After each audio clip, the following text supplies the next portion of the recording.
Mood. Exercise. Stress. Hello, and welcome to 104.1 The Mood. My name is Josh. And I'm Dylan. Today we're going to talk all about how exercise is a very healthy way to live and how exercise can change one's mood. Do you ever have the feeling that stress is continuous and never will stop? This fall of freshman year, I felt this way. But the one thing that vanquished my stress was exercise. I was amazed by the difference it made by going to the rec center and playing sports, lifting some weights, getting yoked with my friends. After I exercised, I felt more refreshed, more energized, and just ready to go on with my day. And I have a bunch of friends who are extremely goofy guys. Seems like they are almost never serious about anything. But when we go lift weights together, I observe them and they are completely quiet and focused. It's just so interesting to see this transition. And one individual's reason for mood change at the gym can be a totally different reason than another's. For example, I could be lifting weights at the rec center, and afterwards I could feel more focused. Well, Josh could be lifting weights as well, but he could be feeling more energized after his workout. And this is why we find so much interest in the effects of exercise on mood in different people. Why should you care? Because everyone wants to be happy and feel as less stressed as we possibly can. And if exercise can make one happier, then why not hear about the effects of working out? We're not here to get you swole. We're not here to get you a beach body. We are here going to tell you that working out is great for your health. And you know the best part about working out is getting exercise. Exercise our mind, exercise our soul, and make our mood funky fresh with my friends, yeah.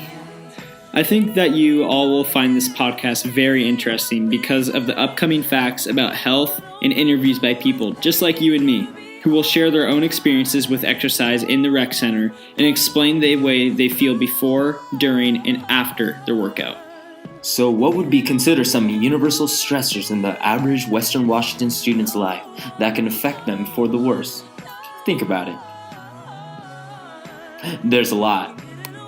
There are multiple classes to worry about, financial worries, social events, trying to impress your parents.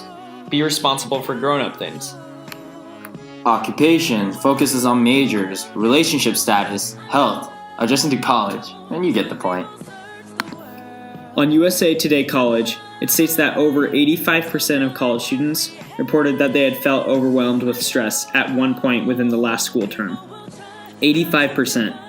That is an insane number. Dang! Yet it sounds completely justified.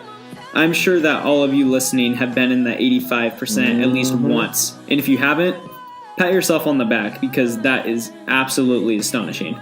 If you weren't in that 85%, you lying. The American Institute of Stress stated that reported levels of stress in college students has risen 20% in the last 5 years. So this means that college has become somewhat more competitive and complex, which doesn't help with stress. Here are some reactions from normal students here at Western when we ask them what typically stresses them out. School. School. School. School. I don't have a girlfriend. School. School. As you can see, school is mostly responsible for the stress of students here at Western. And according to Mayo Clinic states that stress can cause anxiety, irritability, anger, sadness, depression. This is where the topic of mood comes in. Unfortunately, moods like these can cause behavior problems like tobacco use, consistently overindulging in alcohol, angry outbursts, and social withdrawal. I know from personal experience that stress can affect my mood, which can affect my behavior. It's like a domino effect. There were time spans this year that I was in terrible moods because it actually stemmed from being stressed and my friends noticed a different kind of edge to me and said I wasn't myself.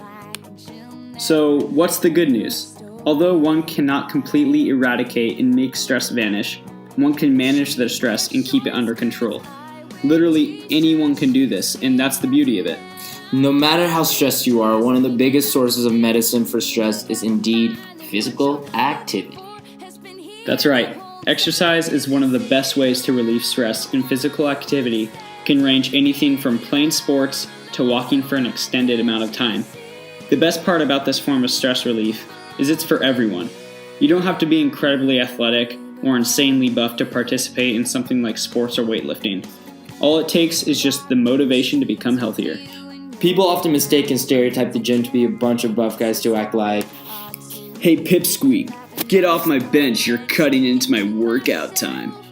or Saw, dude. Yo, Kyle, bro, I'm getting so yoked lately, check out my triceps. while that is a funny stereotype about the gym, we can assure you that it is especially not true at the Wade King Rec Center. Everyone at the Rec Center is very nice, and there is a universal understanding that everyone is there personally to get better, and everyone respects that. So, how does exercise scientifically help relieve stress? HuffPost Healthy Living states that working out increases levels of norepinephrine, a chemical in the brain that reduces stress. Not only does exercise reduce stress, but it actually makes you happier. That's right, it makes you happier. Exercise releases endorphins, and that causes you to be happy. I pull aside one of my friends and I asked him how he feels after he works out and why he thinks it helps his mood. Here he is. I usually feel pretty relaxed, and I feel pretty good about myself. I feel like my muscles are tired, but I'm in a more energized mood. I know exercise helps get me feeling in a better mood because working out releases chemicals in the brain, and these chemicals make me feel good. And also, working out makes me feel like I have a sense that I'm improving myself, and I'm taking steps to make myself better. What is a better way to improve your mood than to become self-confident? When a person works out and becomes healthier, they start to have a sense of getting work done and bettering themselves. We like to call this the grind. It sounds silly, but working out does bring one's self-confidence up, which improves mood. Agreed.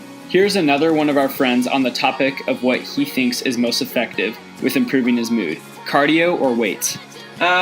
Weight training, because it's a time of day where I can focus on myself and not think about the anxieties that I've had that day or week. The pump makes me temporarily forget about the stressors in my life and just leaves me feeling more renewed afterwards. Although Aaron said that weight training helps his mood more, there isn't a better way of working out to improve mood than the other. It's just all preference. Some people like to run and play sports for exercise, and others like to lift weights, and both are extremely effective with relieving stress and improving mood.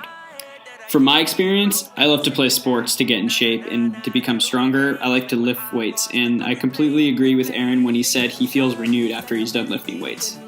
How else is exercise mentally beneficial? Working out also helps one live a very well-balanced, healthy, and organized lifestyle. This is important because sometimes stress is caused by not having an organized life.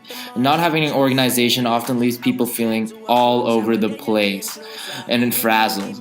When working out, you need to have a plan. And having a plan is being organized. And being organized at the gym can unconsciously promote organization in other aspects of life as well. And there is nothing to get you in a better mood than acing your exams. That's right. HuffPost Healthy Living states that exercise boosts brain power and sharpens memory. Exercise boosts brain power by creating brain cells and brain-derived protein, while it sharpens memory by producing cells in the hippocampus, which is the part of the brain designated for learning and memory. Okay guys, let me ask you a question. Are you typically in a better or happier mood when you get a good night's rest? I have good news.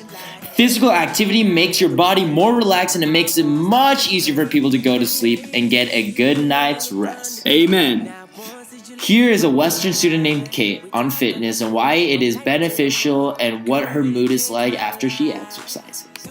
So I think fitness is beneficial because it allows us to do more things like swimming and running with friends and even just walking around campus without feeling out of breath. After I go on a run, the one way that I would describe the way I feel is content. I also feel like after I exercise, I typically feel more focused with my schoolwork because I get my blood flowing.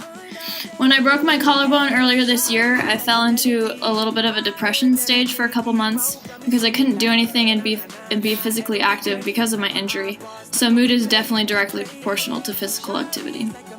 In all honesty, Kate made a really good point when she explained how she felt depressed when she got out of surgery because she couldn't be active, and that just really shows how much of an influence physical activity has on an individual's mood. In conclusion, a healthy life is a good life. Not only does working out improve one's physical self, but it also releases stress and improves mood in individuals. Thank you for listening to 104.1 The Mood, and we hope that we inspired you. My name is Dylan. And I'm Josh. Bye and be happy! Woo!